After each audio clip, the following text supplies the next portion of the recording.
In a minute, the panelists are going to also introduce themselves. We're going to open up for questions. In terms of using the Zoom tools today, when you have a question, you can either use the raise hand button to voice your question or the Q&A function to write out your question. You also always have the ability to remain anonymous in either format. All right, so now we will start off with introductions from the panel. Hi, good morning. My name is Ashley Bianchi. I'm the Director of Financial Aid and excited to be here virtually with you to help through this process. Good morning to everyone. My name is G.L. Wallace. I'm the Director of the Office of Accessible Education. Hi everyone, I'm Kath Dunlop. I'm the Registrar and happy to answer your questions and welcome. Hi, I'm Lisa Melody, the Director of Athletics. Welcome. I'm anxious to hear what you are curious about. Good morning, everyone. I'm Liz Creighton, Dean of Admission and Financial Aid. And Rob White, Director of Parent and Family Programs, also referred to as Dean of your mom and dad. Families who may be on the call, you can reach me at families@williams.edu. Excellent. Okay, so we're going to kick it off. The first question here has been, we've been hearing a lot of the questions around contact tracing in all of the sessions that I've been in, particularly the faculty staff one that took up a huge amount of time. So the question here is that if the students are going to have to test every week, do we also have to quarantine every time we test? And my understanding from the Director of Health Services, Deb Flynn, and I'm sorry, I'm jumping in to answer this one, but other folks can also join, that you're not going to have to quarantine unless you have tested positive or unless there's something that indicates that that's important. So I know that it's not just the college staff that are going to be taking care of this. The state is actually working with us for contact tracing. We have some questions here around professors and how to get to know them, especially if students are enrolling remotely. So I'm going, Kath, if it's okay, I'm going to open that one up to you, and then other folks can chime in. So as you get to know, log into your courses and so on, you'll be interacting with professors, but they'll also have office hours and accessibility through other means for you to get to know them. You can always email them and ask questions that you have. They're really, really great about answering and getting to know their students. So there will be opportunity as you enroll in your classes to get to know your faculty. And if you're doing online courses, they will be doing some synchronous work with you. So you will have an opportunity to see them virtually live. I hope that helps. There's a financial question in here that I'm going to give to Ashley if she's able to answer it. It's if with the $2,650 semester additional personal allowance on top of the $4,000 semester for students, is that the same if they choose to study remotely? So Ashley. Sure, absolutely. So Liz and I sent an email out last night that may help clarify this a little bit. So if you haven't checked your email, make sure you do that. There are a couple of things I want to sort of point out in this vein. The first is we have waived the summer income contribution. That will become a grant that will be credited to your student account. In addition to that, we have waived the work-study expectation for the year and absolved you from working on campus since we know that jobs will be limited. That grant, which is $1,350 per semester, will be given to you in the form of direct grant, regardless of your balance due, regardless of how you choose to pay your bill. And that is really for personal and travel. That is true for students who are both on campus and who are remote. So that $1,350 plus that summer income contribution are true for both if you are remote or not. Where the additional personal allowance comes in is if you choose to be remote, and you will not be paying room and board to the college. So for those who are paying room and board to the college, that is already factored into your comprehensive fee and therefore your financial aid package.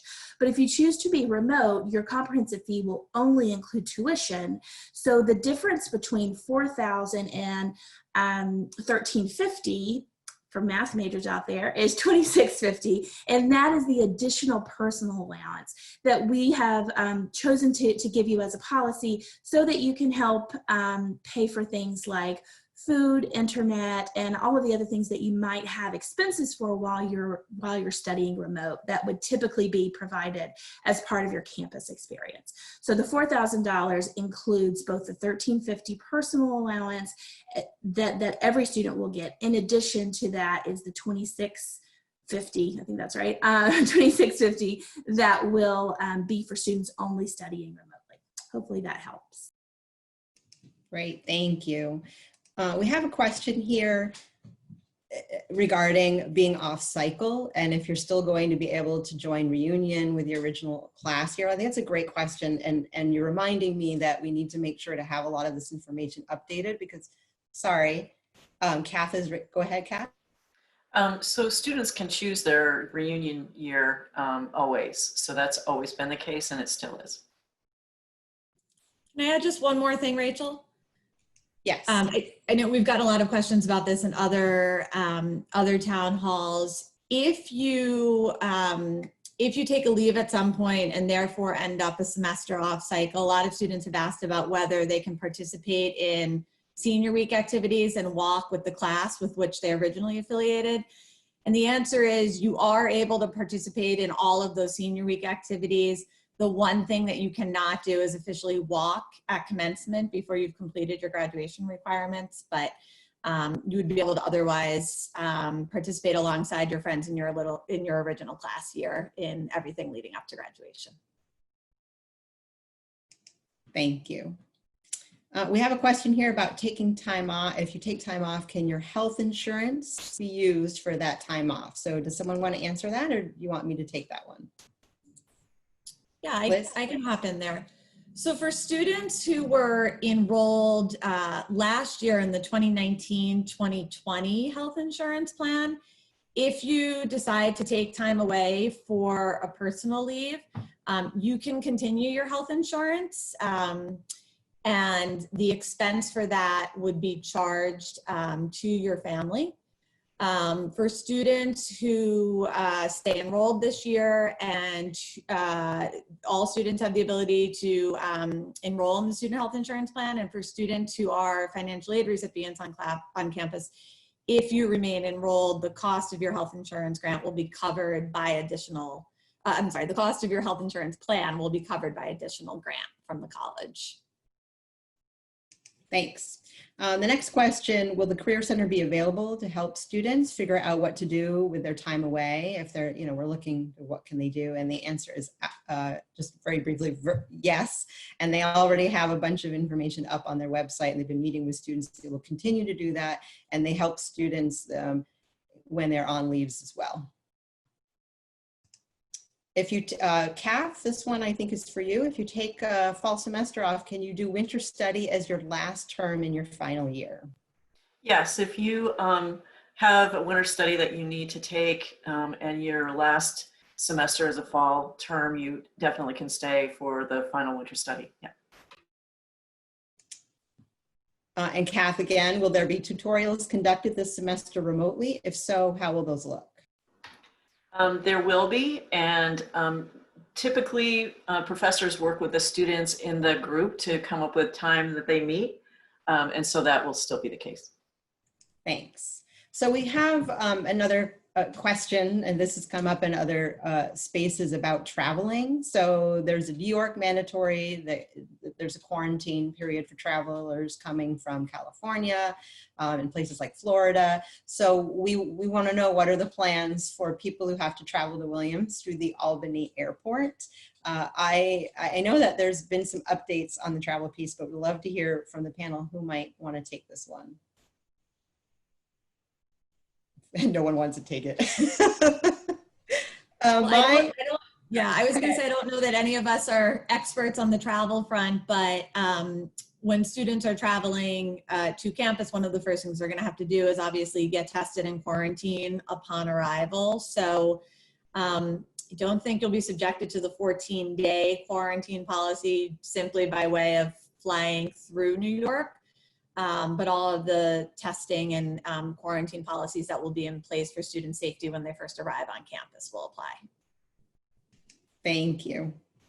It looks like, Kath, this is for you too. Will students be at a disadvantage by choosing to enroll remotely? Should we be enrolling only for remote classes as opposed to hybrid ones if we are enrolling remotely? So it depends on how the faculty member is setting up the hybrid. There's interpretations of that. I would say I don't know if I'm understanding what disadvantage. I'm not sure I understand the question in terms of if there's a disadvantage to that.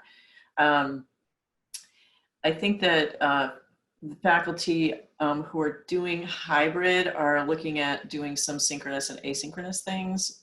They may have sections that are in person and sections that are online. So I think just pay attention to each section that you're enrolling in. I don't know is that there's a disadvantage for enrolling remotely. I would say that that's not the case. So I think just depending on your circumstances, look at what the course section is saying is the teaching model, and you'll go from there. I think that what everyone needs to keep in mind is that even if you're in person and you're taking an in-person class, that course could go online because we never know what's going to happen. Somebody could be ill, professor could become ill, so on. And so there's always a chance that even if you're in person, it could go online or remote. So I think there's really no disadvantage here. It's really about where you choose to be and where you're going to be working from. I want to also highlight that I know that in the spring, it was tough for a lot of reasons for faculty and students. And my sense is that they're working hard to look at what worked and what didn't work. And I think if students are worried that they're going to be in a hybrid class, but they're not allowed to be in class, that the students who are in class are going to have a different experience. They'll have a chance to get a better grade, to have connections, that the faculty are aware of this equity thing. They want to make sure that no matter what format you're using, that you have the full experience, you have what you need. And that there's a lot of energy going there, and they're going to be working on this all the way through. Like it won't just stop when classes stop, right? And I know that OIT is doing an amazing amount of work to help the faculty get there. I just want to make sure folks know that. If I could thank you, GL. If I could add something to that, if I could, there's some students with certain diagnoses for whom online learning can be a little bit more challenging, or some modalities of learning can be a bit more challenging. As sort of Kath and I think sort of Rachel noted, if you're finding yourself to have some difficulties in those spaces, please make sure that you reach out to the Office of Accessible Education. The college has a legal responsibility and a responsibility, again, so to our students in the main, that we take very seriously. And so if for some reason there are certain specifics of a course or a way of presenting the information that is a bit more challenging for you, make sure that you're reaching out so that we can identify what will be a reasonable accommodation under those circumstances. Thank you. That was great, Jill. Ashley, another financial question for you. There's been emails and announcements about different stipend and their amounts and purposes. Can we clarify the maximum amount of money that a remote student could receive back in their pocket? Sure, absolutely. So as I mentioned before, so there are various types of our sort of funds with which we are thinking about sort of how we're funding the Williams experience. I'll start in chronological order, just so you'll sort of know what's coming when. For all students receiving financial aid, the first thing that you will expect is a $700 CARES grant that will be dispersed somewhere in the middle to late July, and this will depend upon if your financial aid application is complete or not. And that is meant to address expenses issues that are directly related to COVID and sort of your experience since March and sort of moving forward into the summer and the fall. So students will be asked to certify that they've had these sorts of expenses, no documentation required, anything like that. You just click a button and students will be able to get that directly in pocket, and we highly encourage you to complete direct deposit with student accounts if you have not done that, so that we can get that to you really quickly. So that's number one, that will happen before school starts. Number two will be as I mentioned earlier, the summer waiver. So basically your summer income contribution, which is typically from your summer earnings, will be converted to grant that will be applied to your student account. So that's not a direct check to you, but it's applied to your student account to reduce your amount you owe. The third is another direct expense, which is your work study grant. That's $1,350 per semester. Again, directly in your pocket in lieu of you earning funds on campus this coming year, since we believe that jobs will be limited. And then the fourth, which is, I think that's four, yep. And that is if you are planning to be remote, in addition to that $1,350 that you're getting from your work study award, in addition to that, there's $2,650 in a personal allowance that will be applied to your student account, much like the summer grant is going to be applied to your student account. And if your bill is paid in full, then you will get that back as well as a refund. So those are sort of the four pieces that for most students, they will that will come into play. Of course, if you're on campus, that $2,650 is encompassing in your room and board charges, because you're going to be charged room and board. So that was specifically for remote. The only real change is that the $2,650 is not available for students on campus, because again, their financial aid is covering their room and board. So, and of course, as my email said yesterday, if you have questions about what your financial aid will look like in scenario A, which is on campus, or scenario B, which is off campus, please reach out to your financial aid advisor, which should be right in that email, and we can mock up a financial aid award for you before July 10th, so that you can make an informed decision.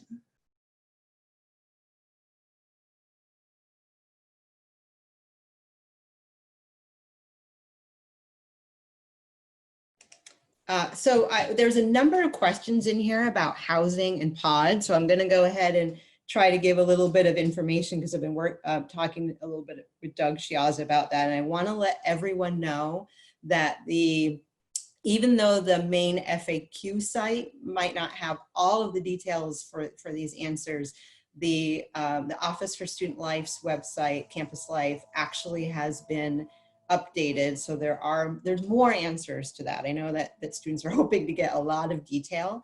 So there's still absolutely going to be first years will be living together, upper class will be living together. That's not changing. We still have housing coordinators, we still have JAs.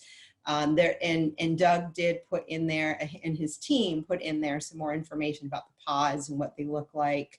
There's a lot of questions around, if I take a leave, how is this going to work for me? I didn't see anything specific around that, but what I do encourage folks to do is to reach out directly to the housing folks to ask questions around that.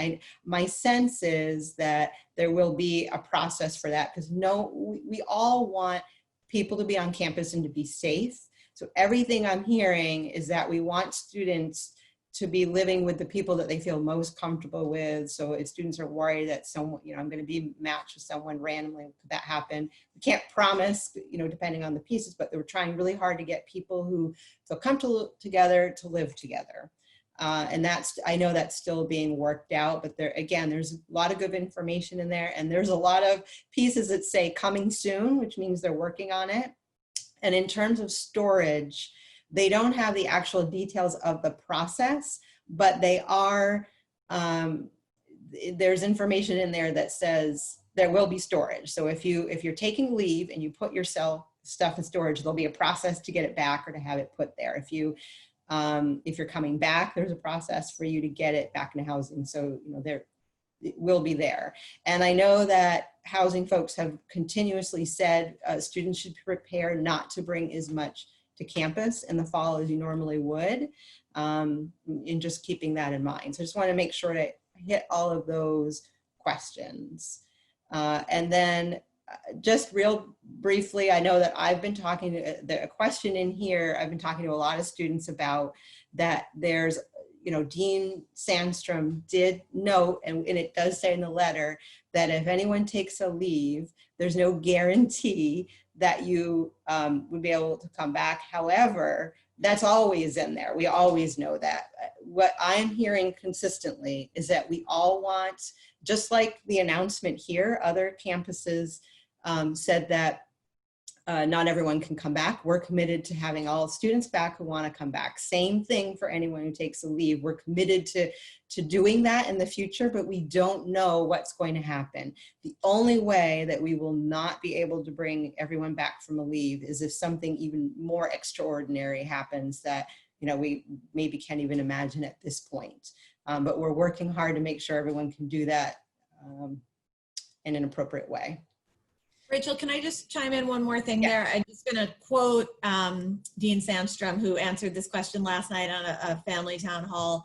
Just said students should have every expectation that they can re-enroll when they want to, unless something truly, truly extraordinary happens. So I think we want students to feel really comfortable in that decision. And just a reminder that for newly enrolling first years or transfer students, you have the choice between enrolling this fall or taking a gap year. If you decide to enroll this fall and for some reason heading into the spring semester feel like a leave would be helpful to you at that point, that is absolutely an option for first year students. And then for rising sophomores, juniors, and seniors, you have the ability to take a semester or a full year personal leave, and you can re-enroll anytime between 1 and 6 semesters away. So it's just a little bit different first years versus upperclassmen, but I just want to reiterate how strongly we feel about people being able to come back on the timeline that works for them. And for enrolling first years, I want to just make sure people know that if you choose to take a gap year, your space in the class of 2025, so the class that would enroll in fall 2021, is 100% confirmed. So there's no need to have any concern about that.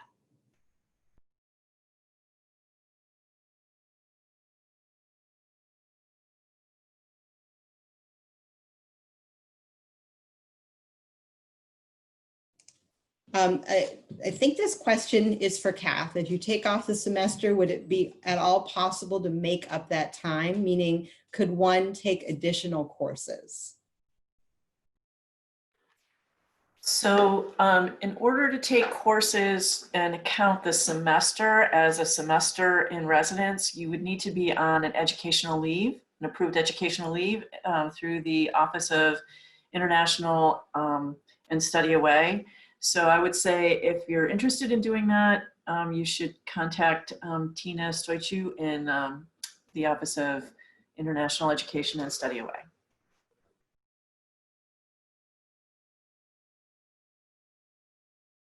This next question, if we choose to enroll as a remote student, what would it look like to take a hybrid course? I'm especially concerned about how remote students would participate in the one-on-one part of the hybrid course. And I think we talked about this before, that each professor is going to have a different design here.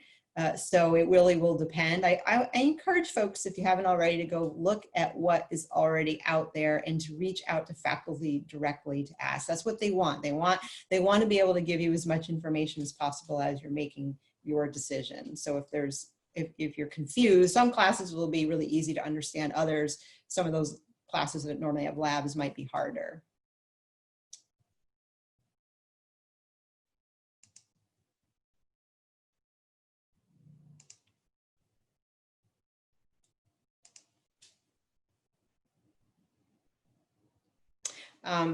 And Kath, I know there's a lot of academic ones here. Assuming I take classes remotely, will classes be graded on the letter scale if we choose, or will they all be graded pass-fail? So this semester, the faculty voted to allow for letter grades and pass-fail, and students may take as many courses pass-fail as they are enrolled in that are designated pass-fail. by the instructor. So depends on, and those can be used toward divisional, QFR, writing skills, as well as DPE. In terms of major requirements, because that question I'm sure is going to come out, it's always been the case that the first course in a major can be taken pass-fail, but otherwise it would be up to the individual departments to make exceptions, because they normally cannot be used for major credit. So that depends on the department. So check with your chair or advisor, depending on your class year, and ask those questions so that you can know that. But yeah, you can take letter grade or pass-fail this semester. So I know that there have been some questions again around being off cycle and what you can do. So just to clarify, I know Liz had answered this, but to clarify, students can absolutely participate in all the senior week things. The only thing they can't do is walk, and that you're going to be working with the Office of Campus Life to figure out which spring you want to do your senior week. So you don't have to choose that. You can decide which one that is. You will have that opportunity, absolutely. And that there's good, there's lots of good information, a lot of good resources for students who are off cycle. We actually have quite a few students who do that. And we've added some ceremonies in the fall that used to not be there. They're not as big as the spring ones, but we've added some pieces there. I just want to remind folks that that's all in place. This question, if there is a change of plan before move-in and fall is remote, will there be another opportunity to request the leave or a gap or a leave of absence? Who would like to take that one? Liz. Sure. So the July 10th deadline that has been set forth is meant to be a binding one, simply because we really need to have the enrollment information for planning purposes so that we can make sure we're ready to go for when everybody arrives in late August. That said, as I hope you're getting a sense, we want to be as flexible as possible. And so the way we've been talking about this in other settings is you should expect that the enrollment decision you make on July 10th is what you're planning to follow through with. But if you encounter any extenuating circumstances after that, or if the college's plans change in a dramatic way, we'll certainly be open to hearing from students and working with them if an alternative plan is a better option for them. But we're asking everybody to think long and hard over the next week about what's going to put you in the best position to be successful and happy next year, and then let us know that on the 10th and plan to move forward from there. Thanks. Kath, again, what do you project winter study will look like next year? Do you project that international travel winter study programs will run? I have no idea. I wish I had a crystal ball. I wish I had a crystal ball for a lot of things right now, but I don't. So I don't really know how to answer that, other than to say, we know as much as you do about what the state of the world is going to be at that point. So, stay tuned, and we'll see when we get there, I guess. I don't know how else to answer that one. Sorry. Yep, I think a lot of us concur with that.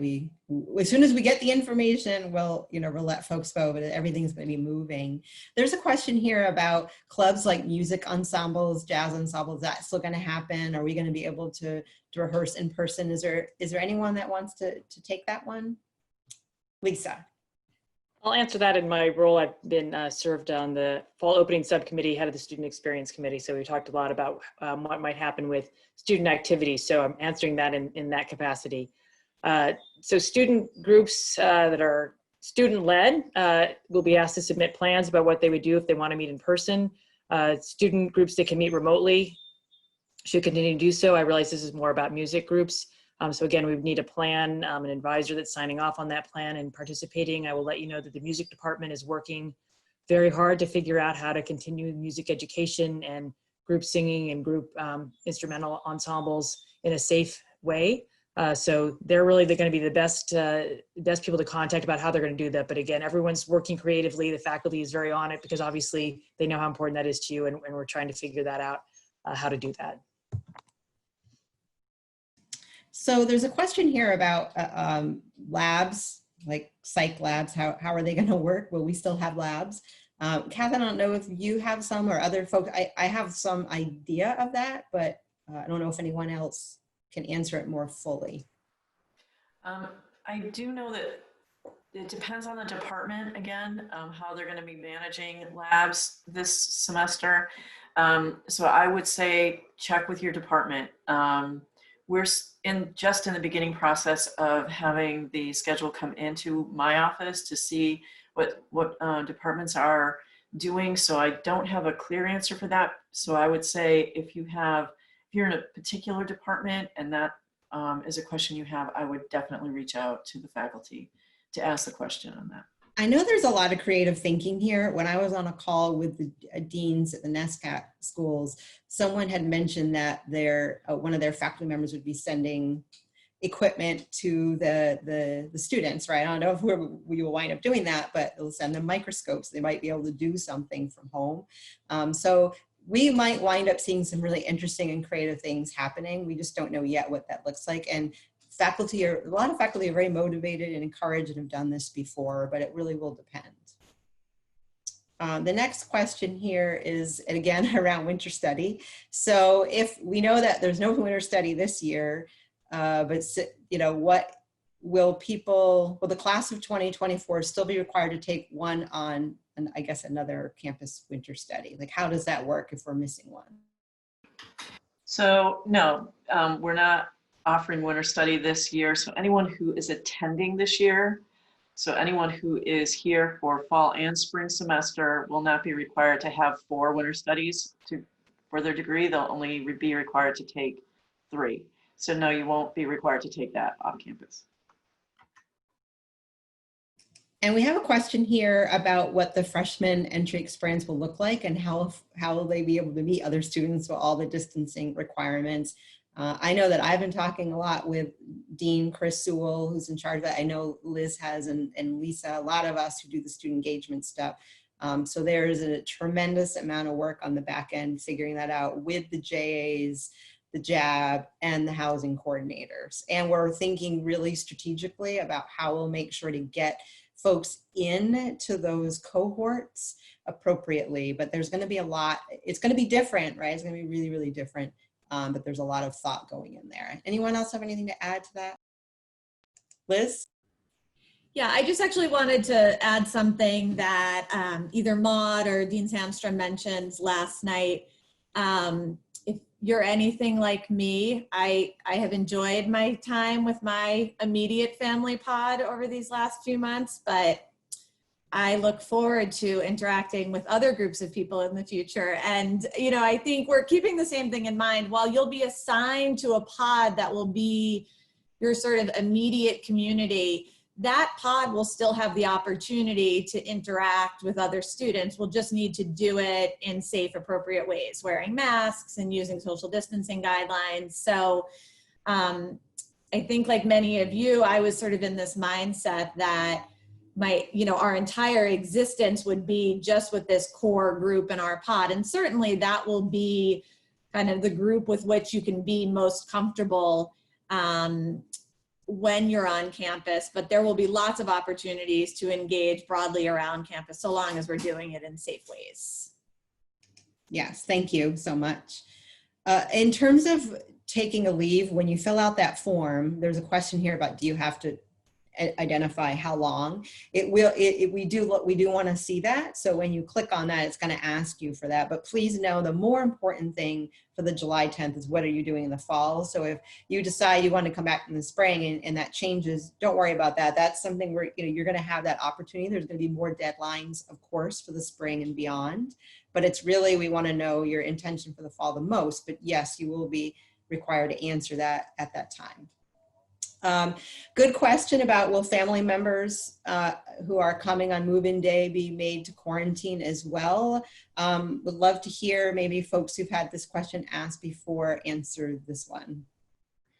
I'm the bearer of sobering news. No, families will not be required to quarantine because unfortunately they will not be allowed to join their students really very far into campus. The early planning now is for families who accompany their students to drop them off where the students will be tested, give them a big hug goodbye, and essentially be on your way. It's, I wish I could give you news that sounded as if we were being more welcoming, but in order to maintain the safety precautions, which are really elaborate for the students who are going to be staying here, we're going to have to ask families to be brave and strong and drop off and depart. Rob, I don't know if you also have any, if you want to share, if you're aware of, if parents can't help students move in, who's going to make sure people get moved in? Yes, exactly. There'll be a place where the belongings of each students will be placed nearby where they're being tested. And then the belongings are actually going to be moved by Williams staff closer to the dorm where each student is moving in. So the students will be able to bring their own things into their own dorm rooms from a place that's pretty close to the dorm rooms. Students who need assistance will be given that assistance. We are asking folks, as we said at the beginning, to pack light, really light, and to do your packaging in ways that makes it easy for you to carry your own belongings into your dorm room. Excellent. So Kath, another question here around major requirements. So Rachel, they know. Sorry, I think GL wanted to add a little something there. Thank you. I apologize. I don't mean to interrupt too much, but I did want to amplify some of what Rob said. That if you're a student who has certain kinds of needs, or I also know that there are some students who are bringing medical equipment on campus, things to sort of, again, assist them in a variety of ways. Again, please make sure that you contact my office if there are some specifics around the transports of those materials that you want to make sure is sort of foregrounded in the process as well. So that was it. Thank you.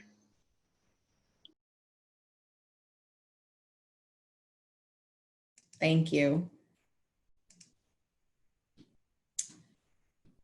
Okay, so Kath, the question here is that we know that individual departments might need to alter major requirements. However, there's not a lot of details as far as how many courses or electives we now need to take. Is that coming soon? So I would say that I have not heard of any reduction in the number of courses required for the majors, but again, that's going to be up to individual departments. And if you have specific questions for your major, especially if you're a senior, I would reach out to the faculty in your department for the answers to those questions in particular, because it's going to depend on the major department, their faculty, who's available to teach this year, and so on. And so that could be a moving target as well. So there's no global answer to that question. Again, it's an individual department determination. All right, thank you. I think, Lisa, maybe you could help answer this in terms of how limited or strictly enforced would socializing be outside of the pod? Right, so all of the social distancing, I'll do my best at this. Again, I'm not an expert on this, but the understanding is that the social distancing will be required whenever you're outside of that core living group. Masking and 6 feet, that all the public health regulations will be enforced across campus and all activities, again, with the exception of that time when you're with your living pod, which will be determined by, again, your group picks or by your first year entry assignments. I would like to add a little bit in terms of the enforcement piece, because I know a lot of students have been saying the commitment doesn't give enough information about what exactly is going to happen. I know that we're working on trying to get that out as soon as possible to students. One of the issues is we want to make sure it's equitable with staff and faculty. So we want those consequences to be in line and appropriate.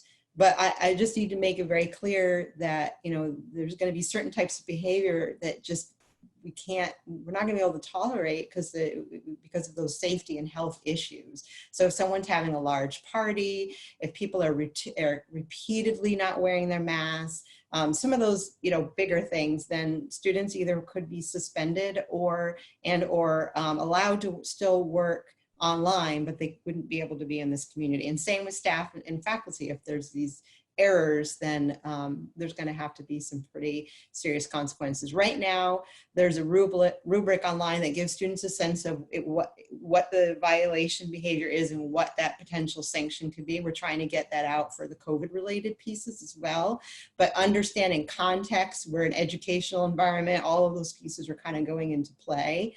But Dean Sandstrom and I have both sort of been telling students that, you know, if you're worried about the kind of socializing that you were able to do in a particular way, and that's not going to be, we're not going to be able to do that, then that you have to think about that when you are coming back. But we are trying to work on those pieces.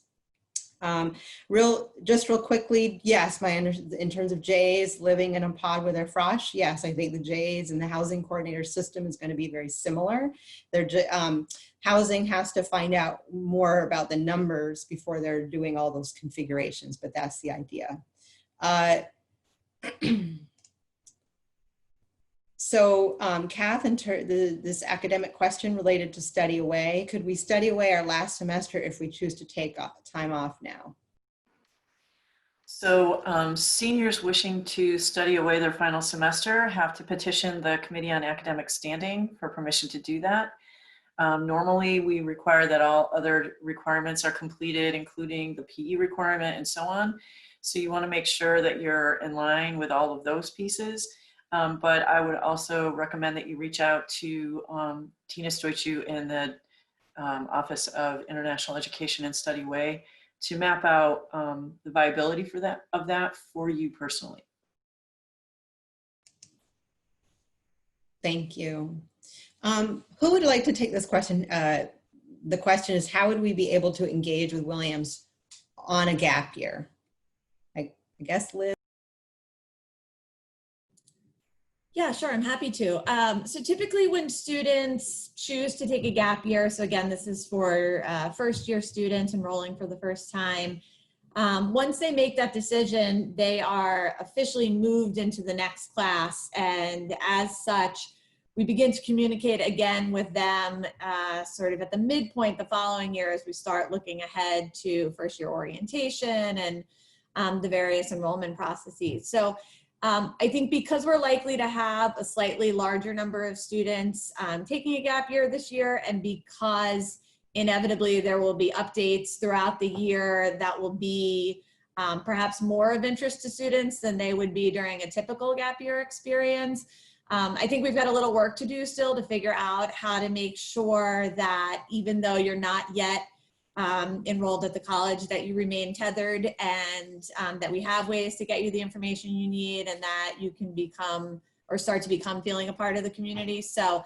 I don't have a sort of explicit plan yet, but it's certainly on our minds. And as soon as we know everybody's enrollment plans after July 10th, we'll circle back with some more information to any student who's opted to take a gap year. Does anyone else want to share anything related to students who would be taking a leave, that have already enrolled before and would be taking a leave, and how they're supported? Because I can share that we always tell students, particularly the students are always working with the dean, and the dean checks in, and we're still here for students regardless if they're enrolled or not, and a lot of those resources are available. We're also trying to make sure that the communication shop is making sure that appropriate emails are going out to the people while they're out. We're kind of shifting that, particularly in these times. So there's certain things students do not have access to. You won't be able to come to campus. You won't be able to swipe, use dining. But in terms of our services, all the student-facing staff and faculty too, we're still going to be engaged with you, which might be a little bit different. And definitely the Career Center. Career Center has been an amazing partner, and they love helping students figure this out. So Kath, I know we've got some more academic questions here. So will the course catalog be updated prior to the 10th with whether or not classes are marked as pass fail? I think we're all wondering the same thing. Unfortunately, it won't be updated by that point. We're just in the beginning process of having faculty submit that work to us. So that's why we presented the class list that we did, so that students could see the course list, in a preliminary way. So that's the best resource right now. If you have particular questions, again, reach out to your department. Thank you. So we have a question here. I know that's come up in other sessions, that President Maud said that it's always possible that we'll get here and then folks will need to leave. And we're all reading the news, so we know there's things happening around the world that really worry us. So if that were to happen, what's that process look like? Is it going to be the same as before in terms of returning? So who would like to try that one?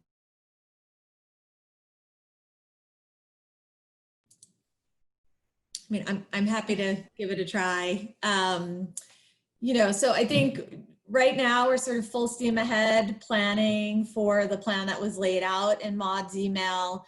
And we certainly hope that we'll be able to stick with that plan.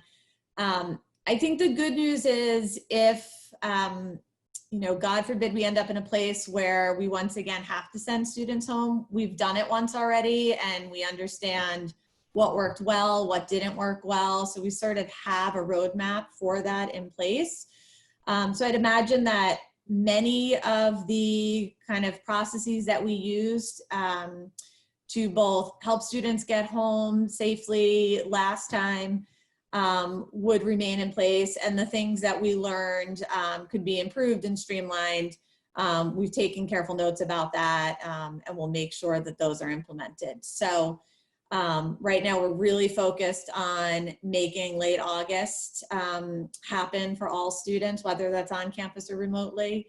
But obviously, certainly in the back of our minds, we'll be prepared for whatever comes next, and relying on those lessons learned from the spring rather. And I'll just add one thing. I did hear Dean Marlene say yesterday specifically that there would still be a process in place for students to petition to stay on campus. So if you're in that situation where you either did before or it would have been helpful and you didn't, there will still be that possibility as well. So I thought that was heartening for some students. Great, thank you. So Kath, there's a couple more questions here. So the first one is, can you write a thesis if you're off cycle? Again, this is going to be departmental specific. So I'm sorry that I keep saying that, but in many cases that is the situation. And so for a thesis, it's really dependent upon faculty availability and so on. So I would say check with your advisor and your department chair for information about a thesis. And the second one, if you decide to take a semester leave with the graduation requirements being slightly less now, would it be possible to make up the classes missed during the semester in subsequent years and still be able to graduate on time? So if you take a leave, is that what the question was? If you take a leave, can you do that? Right, so I think they're saying if they take the semester leave, not the year leave, because of the changes with the graduation requirements, would it be possible? So like, will they, I think from how I'm reading this, can they find a way to still be to get back onto cycle? So what I would say to that is you can't do an overload in subsequent semesters to catch up. That's not something that we allow at Williams. If you want to take courses while you're away to stay on track, and you don't want to do that through Williams, you would need to be on an educational leave. So you would need to be on an approved educational leave for a semester of coursework to count toward your semesters in residence. So I would say, again, to speak with Tina Stoichu in the Department of International and Study Away. Otherwise, you'll be an off-campus, off-cycle student, and you can't take coursework, individual courses to catch up. Liz, did you have something to add? Yeah, sorry. Thank you, Kath. I just wanted to add one thing because I've been receiving this question from a lot of incoming first years who are considering a leave. First years who take a gap year are not able to complete coursework elsewhere and have it count towards their graduation requirements at Williams. So there's a little bit of a difference there between the experience of first years and upper class students. And Kath, correct me if I'm wrong, but I think the bar will be set pretty high for students who want to complete coursework away while on a leave. So I just want to manage students' expectations around the ability to stay on track towards graduation requirements while on a leave from Williams. So I think Tina, as Kath said, is excited to hear from you if you think that's what might be best for you. But it will require a fair amount of conversation before a leave like that would be approved. Yeah, exactly. And I think that what we would encourage students is if you're thinking that you don't want to return to campus, that you can still engage with Williams remotely, and we're happy to have you and we're excited to participate in that. So really consider those two options for yourself before you commit to a leave. Great, thanks. Lisa, I don't know if you want to take this one as well, that we know that the details on student performance group shows, et cetera, are still, we're waiting on it, TBD, but we're wondering, what will the college policy be on performances? Will they be forbidden entirely? I have no actual knowledge on this, but I know from the athletic realm, if we are not having fall competitions, but if we did have them, we would not have had spectators. I am assuming that performances with audiences will be very difficult for us to imagine this fall, although I do not know the answer to that. Or I don't have a definitive answer. No one has enunciated a policy, but again, I think we will be challenged to figure out how to have audiences in any setting. So this next question, I don't know if other people interpret it differently, but this student is asking, they really miss winter study and they want to know, will there be remote options for that term? So I think they mean the actual winter study that's not happening. But maybe why don't we do two things? Why don't we talk about what would be happening during when normally there would be this winter study, and then in the future, are there any thoughts for remote winter studies? So I'll take a stab at this from what I understand. So what I understand is that we're not offering the normal course options for winter study. There's been some conversation about offering intensive courses, which of course are only for students who have deficiencies from a prior semester to make up. But that has not been confirmed to me yet. But as far as I'm aware, we are not going to be registering students for any particular experience over winter study. The idea being that we wanted the faculty to have time to prepare for spring semester and so on, and the college to sort of regroup and do whatever it needs to be done for that semester as well. So I would say that if there are opportunities you wish to engage in, I would talk to Career Center to see if there's anything out there. I have no idea. But we're not going to be enrolling students in courses in any kind of way for winter study. So there's, I believe there's some more questions related to academics and being off cycle. So one of them is, how does being off cycle impact your academic trajectory at Williams? Kath, do you want to? So I'm assuming this is in reference to the prior question about taking coursework to keep up. And if you take a leave, it just puts a pause on your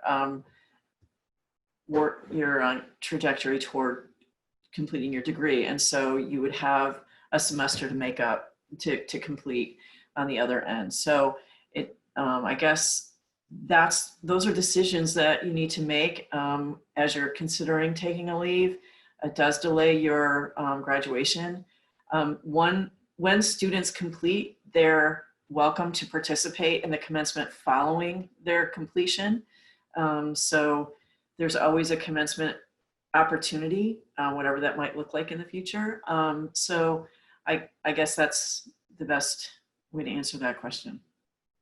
And related to that, that one of the things that does come up and students often ask about is if they're pre-med or there are these requirements and it was offered in one semester but not another. I do think it is important, and Kath keeps going back to this, that whatever you do before Friday, if you're concerned about it, check in with your major advisor. And I know not every department has that assigned, so I always say to students, work with the faculty member that you feel the most comfortable with. If someone's on sabbatical, the support, the admin support for the department are fabulous. They'll be able to help answer some of the basic questions and get you with someone in the department that can help you there. So this next question, considering that remote students who won't have access to campus resources, will students studying remotely have equal accessibility to all extracurricular offerings and programs, or is that up to the discretion of each extracurricular group? And I know I'm maybe looking at both Lisa and GL for any of this, because there's, you know, issues obviously that Lisa and I have been thinking a lot about in terms of this, in terms of accessibility as well as access. And we don't want students to come back and they're here, but all they do is they go in their room, wear their mask, go to class. We want to make sure that there's a social life. So Lisa, do you want to share a little bit? Again, all of our student groups will be asked to come up with sort of rethink their plan and mission. Really, I think starting with what their mission is, what their purpose is, and think about how might we continue to meet that mission in a different way, in an inclusive way. How are we going to bring new members in? How are we going to reach out to first years?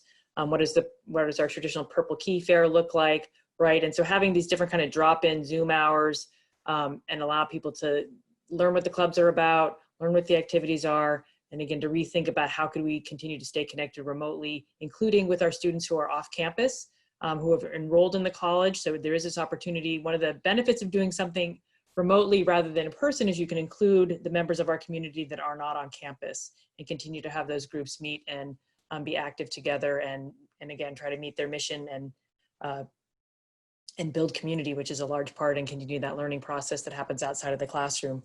And then on campus, like we said, you know, if there are opportunities or things that really need to be done in person, we're really gonna be thinking about hard, again, how we do those safely, small groups, socially distanced, what's the distance you need to be at if the activity requires not being in a mask, and again, asking students to sort of help brainstorm those plans, hopefully with their advisor.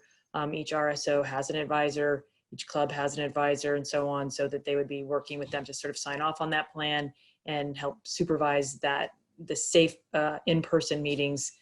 And as we keep saying about the faculty and students, we know there are a lot of creative answers out there with our students about ways to keep safe, but keep connected and keep building community with each other. I guess I'll add that the college, again, has responsibility to provide access to programmatic activity, to all academic offerings across the board for enrolled students. And so, you know, given obviously the unprecedented nature of the moment that we're operating in, there's a great deal of fluidity in terms of how things are being structured.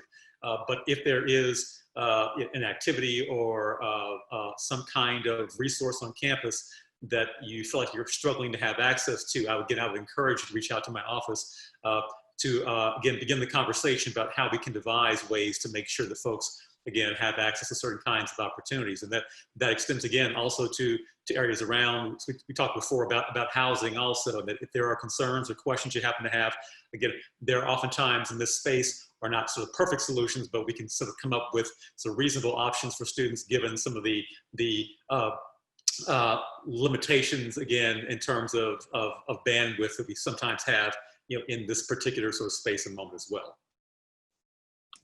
Great, thank you. I think we've got another pod question. There's still confusion here, and I know we're all trying to get clarity there. Would we only be allowed to physically hang out with the pod cohort that we live with? Is there anyone that wants to share a little bit? Yeah, I'm happy. I'll just try to maybe clarify what I said before. So I think the idea behind the pod is that you can have a core group with which you can be a little more relaxed than you might otherwise be out in public on campus. So in the same way that some of you with your living unit right now, at home or wherever you might be, are likely not wearing masks indoors with the people with whom you live day to day, aren't social distancing from those people. The idea is that with your immediate pod, you would be able to spend time together in your common room without needing to wear a mask, sort of interacting more naturally or organically. You'll absolutely be able to socialize with folks outside your pod.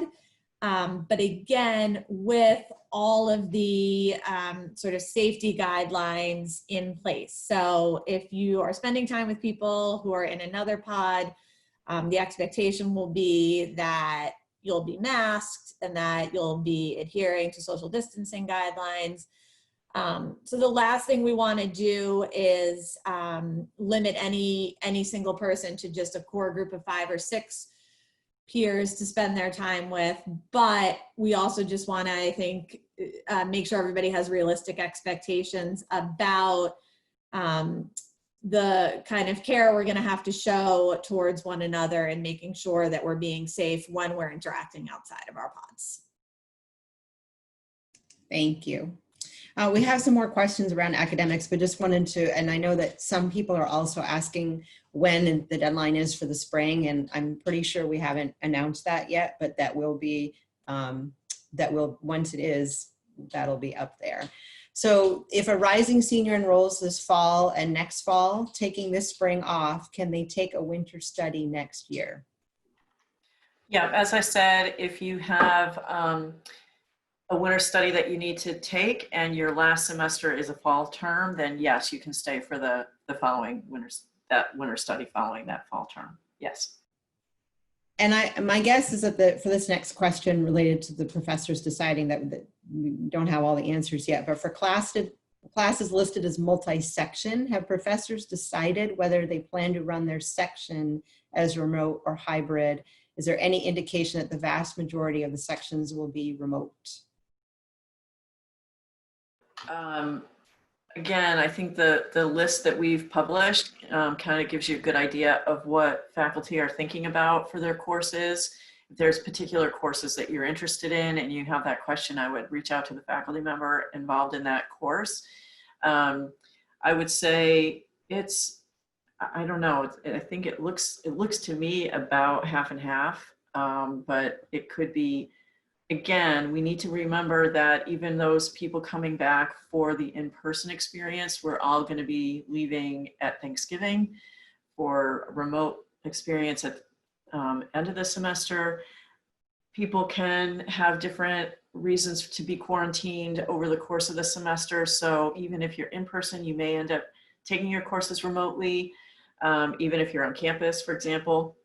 If you're in a contact list or quarantined or get sick or the professor gets sick. So there are lots of reasons why a course might be taught remote even if it begins in person. So I think that's important to keep in mind and be very open and flexible about what that's going to look like.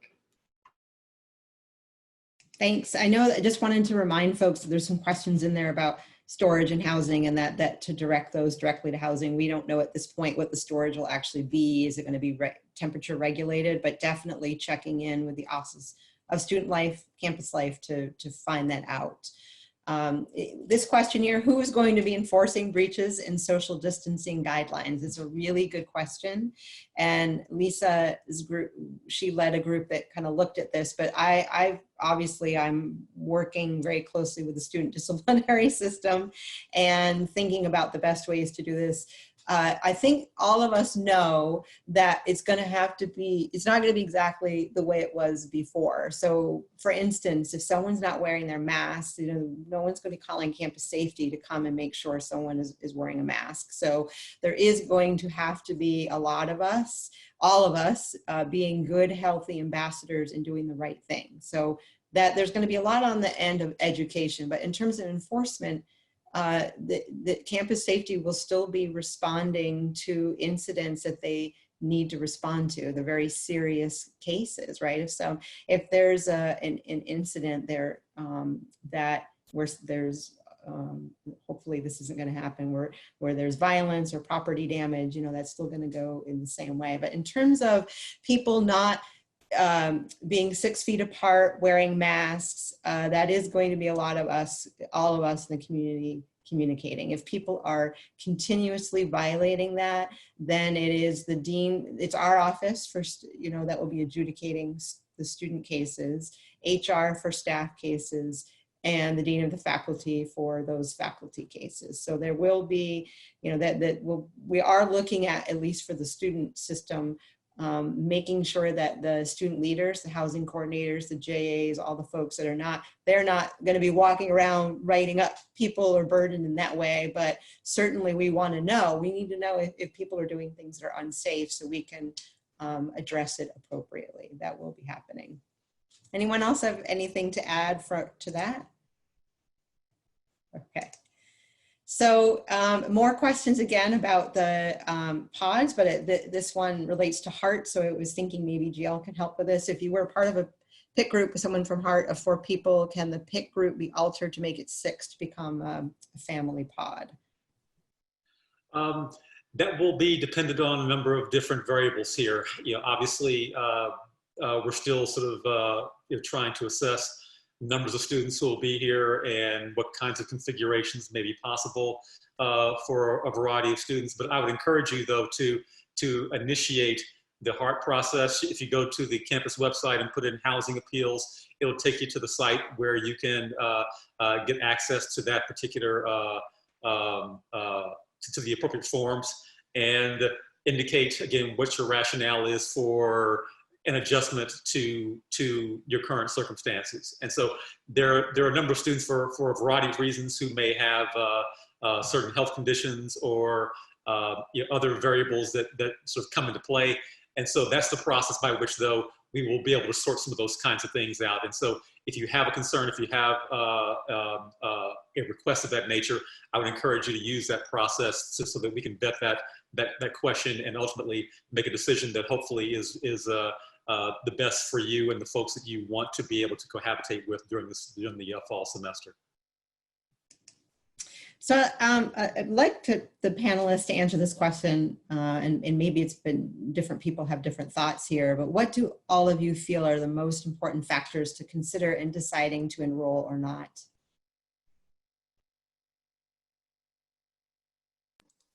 I'm happy to kick it off, and we can just go around or however. I think it's really, I mean, a lot of them have been, have already been highlighted here, but I think thinking about what you envision your college experience to be like and be as realistic as you can with all the information that you're taking in about how that vision of what your college experience looks like, and reconciling that with what you have determined is what the fall will look like for us. And, each person I think comes to college with kind of a different set of expectations and things that are high priority, low priority. It would be nice, it's a must, all those sorts of things. And so, if part of that is really going to be compromised based on what we've said here, what we've said in other webinars, what we've outlined, what you've done your research on, I think that's really how you have to take it. It's many of you have lots of considerations around family and health and travel and all those sorts of things that are going to complicate this. But I think thinking about what your experience, what you hope your experience to be, and how that aligns with what this is going to look like, I think is really a key part to how each student, and my personal advice would be, don't listen to your friends quite so much, because again, everybody's going to be so different. And so of course your friend group is certainly part of your sphere of influence, but what your friend might decide might be very different from what's best for you and your family. So that's my advice. I guess I would add that this is such a personal decision, and it's really going to be based on all of the things that Ashley just highlighted. Also thinking about where you are in this moment as a college student. Are you a senior? Are you a first year? Are you a sophomore or junior? What is your next year going to look like, and what does that mean to you?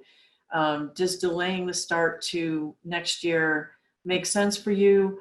So there's a lot of pieces to this that I think play into your decision. And I think really talking to your faculty, looking at what's being offered to you, again, what your comfort level is in coming back to campus with all of the regulations around social distancing and health, and what that means for you. I think that's all important pieces of this conversation. Talk to your family and the people that are closest to you about your future plans and how this all fits together. I think those are important parts of the equation as well. Might add one thing for rising first-year students. A massive difference between your senior year in high school and your experience with education to date and your first year of college is just the range of choice that you have. You're pretty much told what to do until you get to college, and all of a sudden the college is asking of you that you make a lot of your own decisions. This particular decision is boot camp for that way of looking at things. And it's not something that we would wished upon you. Folks have been working really hard at Williams to offer this range of options because we really believed in maximum flexibility, because we know each individual should have as much at their disposal to make their decision. That does not mean that it's easy. So I think I agree exactly with Kath and Liz, and Ashley, that you really want to roll this all back onto yourself and just think really, really carefully and clearly on your own about what you're looking for, and then make your decision that way. It's not easy. I would concur strongly with the comments of my colleagues so far, that this is very much a personal decision. For many of the students with whom I work, where there are specific aspects of the educational experience that require some mode of adjustment, thinking very carefully about what the fall semester may sort of look like for you, I think is really important. And one of the important things, one of the important resources, that sort of is available to you at Williams, of the various people who are on the screen, as well as other folks as well. And I would encourage you to reach out to some of those folks and ask them some questions. For some students though, taking 3 courses rather than 4 may be really useful for students who have, chronic health conditions. Taking courses online or having some level of flexibility around those things, something that may not necessarily exist in a sort of typical semester, may actually mean that this is a fantastic opportunity for you to access your education ways that maybe you were unable to or might be unable to otherwise. So it's a personal decision, but again, I would encourage you to reach out to the various folks again who are here and other folks available on campus to make a decision that's best for you as well as your family.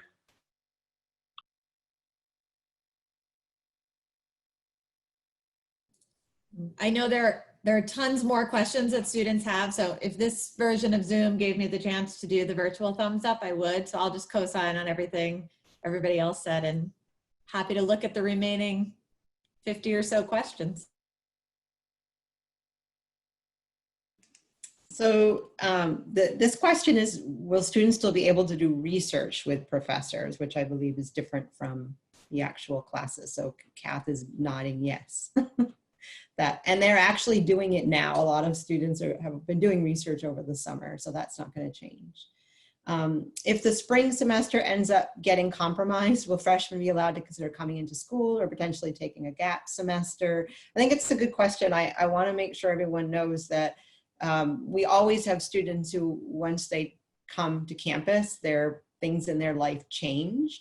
So certainly we will still be working with those processes. Some things to be thinking about though, that when when the classes start, that payment schedule starts ticking. So thinking about, obviously if there's a real serious issue, if someone is very ill, we're always going to be looking at that, working with students. But if we're kind of going into the semester and someone needs to leave, the dean's office will continue to work with students individually and process that. We don't want, we don't know what's going to happen in the future. People are going to continuously be supported.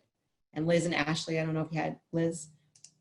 Yeah, I just wanted to clarify, if I read that question correctly, I think, the policy is that first year students can take a gap semester. And so I think the question was about what if that semester is in the spring? And so this is confusing and I apologize for that. So I just want to clarify.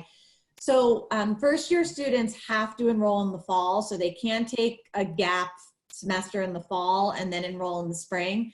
But if you enroll in the fall and once you're here, you decide that it makes sense for you to take a leave before the start of the spring semester, that's absolutely permissible. And in that case, you would go through the leave process that Dame Bucamps just described.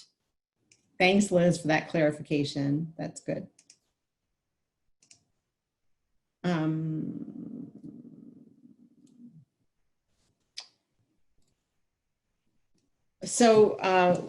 Kath, I think I'm going to ask this question, but not sure if we were already maybe answered it. Will we be able to pass-fail courses in our major concentration and still get major concentration credit, or is that by, it is by a department? That when it comes to the major, it's by department, but you are going to be able to take pass-fail classes for things that you wouldn't in the past, such as your divisional requirements. That's correct. We do need to update the FAQ with that. It has some of it, but it doesn't quite have the major part of it. And again, get with your professors before next week if you're kind of thinking about that and worrying about that.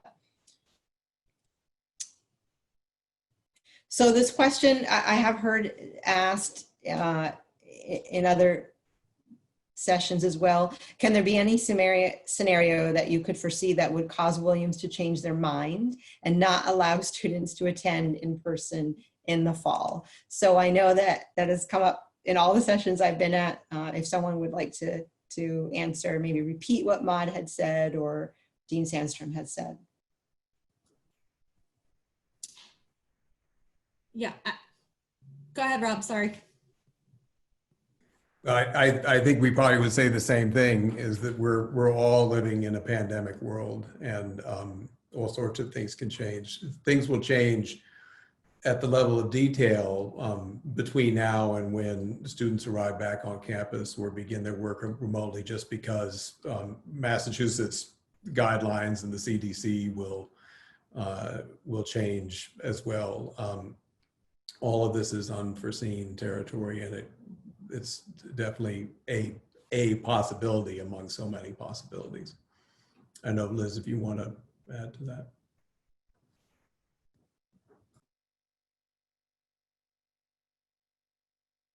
Yeah, and in terms of the question, when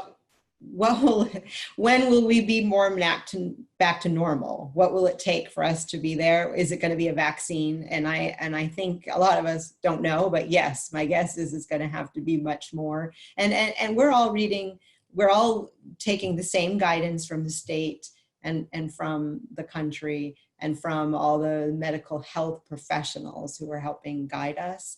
But as we all know, things get a little bit better and then they kind of dip down. So we really won't know. I hate to say this, but it could take years. And we were all hoping when we left that this was just going to be one semester or 1 year. And now we're in this space. We don't know how long it's going to take. It's really tough. But we don't have that answer.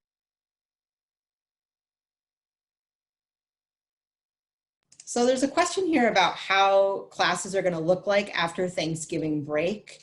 In terms of, so this is a question, it looks like, in terms of the classes, but also in terms of limits on luggage, since the students are only staying for 3 months. Again, I'm going to say for the luggage piece, people should really be bringing much more limited to campus. But in terms of classes, I think it's going to be similar to, the only difference is the classes we're still going to go through to the end of the semester, but we're not in person anymore. There's no hybrid. It's just doing it online. And the support will still be there. The dean spent a lot of time with students individually working on different types of accommodations, and certainly GL, if you want to, also talk about that from your office's perspective as well. We really are prepared and gearing up to help everyone with that transition, and also making sure they have what they need during that really difficult time towards the end of the semester. Yeah, I think for every semester, communication with various resources is the most important thing. And again, I would again constantly encourage that and amplify that particular message in particular. During a regular Williams semester, again, as we move toward the end of the semester, things get very challenging under normal quote unquote circumstances. And I would expect that there would be something comparable sort of that exists this year. So again, I would just make sure that you're staying in contact with your resources, communicating effectively with your faculty, contacting various folks in various offices if you have any questions or concerns whatsoever. And again, I can't amplify this enough to say again that if there are aspects of your educational experience where you feel as if you're not quite able to access the resources you need, or that communication is not coming to you in a way that is ultimately effective for you, to please again reach out to my office to make sure that again we can begin the process of figuring out how we can best adapt the current circumstances to what your needs happen to be. There's a question here about, is there a disadvantage for off-cycle students seeking jobs post-graduation? That I've been telling every student who decides whether they're going to take a leave or not that it really, a lot of folks don't even notice when they look at your transcript that even happened. I think where it becomes a little bit stickier is if you are thinking about medical school or other types of specialized fields. So you'd want to be connecting in the Career Center with the folks who can kind of help you figure that out. It's still, people do it all the time. It's just you want to probably navigate that ahead of time. I don't know if Kath or anyone else has anything. Liz? Yeah, I just wanted to, this is obviously a question that a lot of high school students have as well, as they're thinking about how do the circumstances of the last several months impact applying to college. And what I've been saying to those students, and I'll say here, is, the same flexibility and empathy that we expect grad schools and professional schools and employers to have with our students at Williams is the same way we'll treat high school students. And so, I think, just to echo what Rob just said, we're all living in a pandemic right now. That's true of the employers that you'll be interested in post-graduation. So, certainly I think being aware of how timelines that you might have to adhere to when applying to different opportunities, how that might be impacted by being off cycle, that's an important thing to be conscious of. But I think we should all expect that,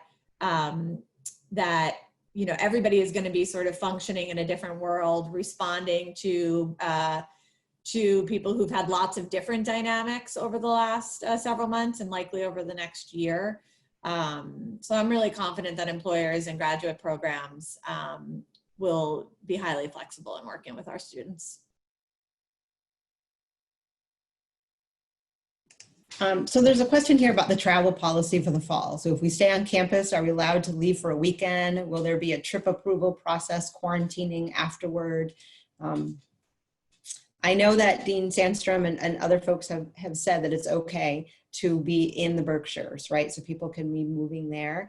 If students need to be outside, they are going of that area, they'll need to get permission from health services. I did get a really good question from a student the other day who was asking about GRE testing or subject testing, because there might not be right now that option in the Berkshire. So that would be a really good example of something that you would request that and most likely be approved to be able to do that, but there might be some parameters around that. Certainly, we know that we live really close to New York and Vermont, but they have different rules, than our state. So we're going to be monitoring that. The websites are going to continue to be updated with information about travel. But as far as I know, staff and faculty should not be doing any college permitted travel. Athletics is not doing, teams were not traveling. So the idea is we really don't want people moving around in different spaces. So there has to be some good reasons to do that, but you got to do your shopping. You have to do the basics, and we can't do all of that in Williamstown. Rachel, I would just add that my understanding is that if for some reason anybody, that includes all of us, has to travel outside the county, we would be quarantining and being tested when we came back in. Thank you.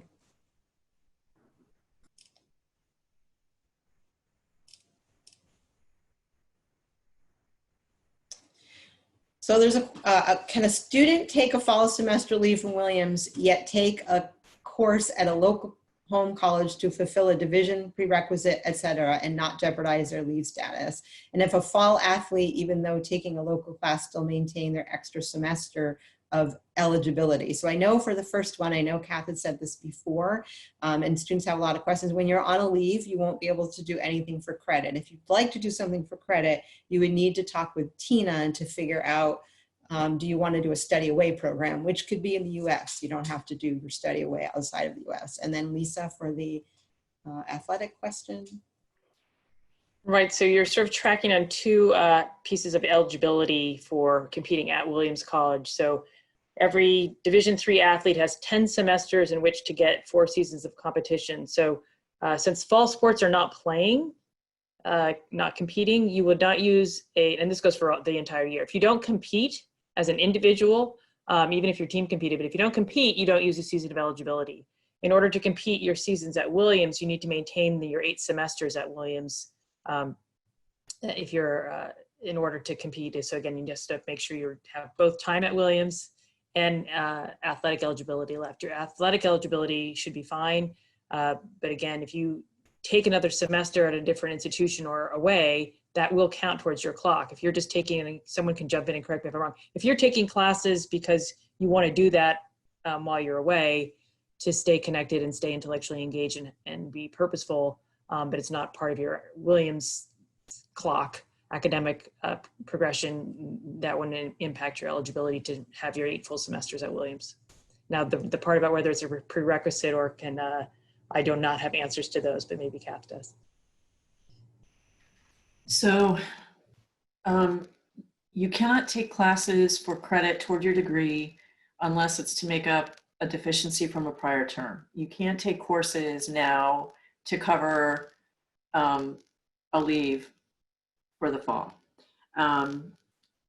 If you're taking courses that you want to take to cover a prereq for a course you intend to take when you come back, it would be on a non-credit basis. It would not be eligible for financial aid, I don't believe, but Ashley can correct me if I'm wrong on that.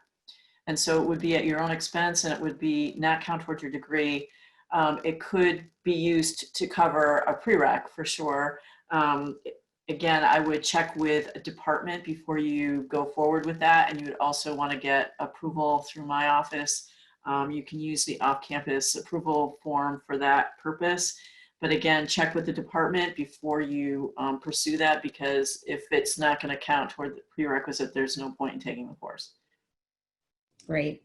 So we are coming to the end of our session, and I know that there's still questions in the queue. So Patrick is helping us make sure that we get those questions, look at them, see what needs to be added to our main FAQ page and on individual pages. I just want to say that, but looking through them, I can tell that there's still a lot of questions more detailed around what it means to be off cycle and participating in your senior stuff and graduating, as well as very specific questions around the pods. So Cindy Haley actually is helping us on this call along with Teresa and Dawn. She and I are going to make sure that we update our site with more specific details around what it means to be off cycle and how that works to help you. And I'm happy to keep answering questions next week individually. Not a problem. And then I know that you feel free to reach out to individual direct areas. I will ask that you can check to make sure that the answers are in the FAQ before you do that. I know that communications had hundreds of questions that they're looking at and fielding to different places, and they're doing a great job, and it helps to consolidate it. Thank you all. Thank you to the panelists, students. We miss you and wish we could be in person with you. And again, we're all here to help you through this. And this is recorded and will be posted. Thank you all. Good luck. Hang in there.